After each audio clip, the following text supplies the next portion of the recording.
It's a case of literally being caught in the middle of the Canadian government's new travel mandates here at Pearson Airport in Toronto. As of 1 week ago, travelers needed to be fully vaccinated in order to board a plane. As a result, one young man has been stuck between two flights and at the airport for a week.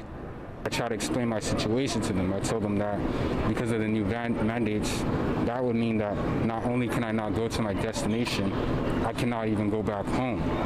This hasn't been just any old layover for K. Jock Kong. What was supposed to be 8 hours has become 8 days, trying to figure out his next move, all while at the airport. The 20-year-old is unvaccinated and planned a trip from his home in Vancouver to Ethiopia. He boarded an Air Canada flight on the evening of November 29th, arriving in Toronto at 2 a.m. on the 30th. That's when he was supposed to connect to Ethiopian Airlines. The vaccine mandates, they had kicked in around 3 a.m. on November 30th, and my flight was at 10:20 a.m. on November 30th. As of last Tuesday, anyone 12 or older must be fully vaccinated in order to board domestic and international flights leaving Canadian airports.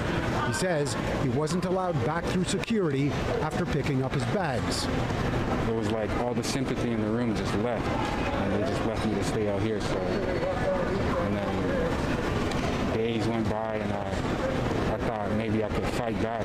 During his time at Terminal 1, he's made a number of attempts to speak with airline representatives and customer service to make his case, but with no luck. That got canceled.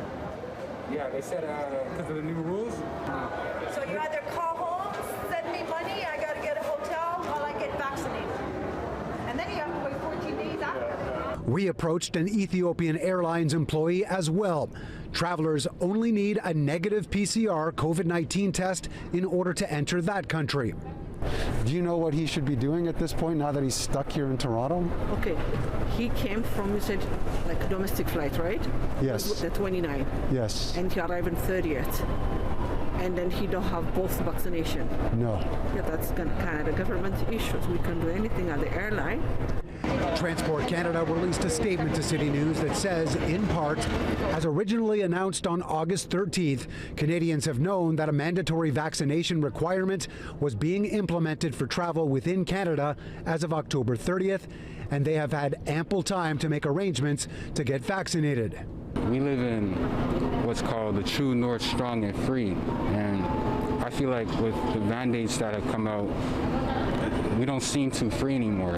His choice ended up leaving him lounging in a corner near the arrivals area in Toronto, not wanting to leave the airport with what he says is little money, hoping to continue his journey.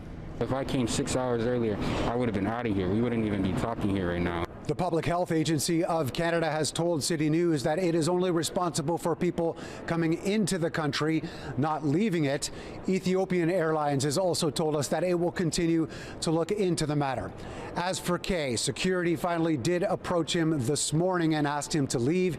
He is at a hotel near the airport and has said he will continue to try and find ways to either get to Ethiopia or back home to Vancouver.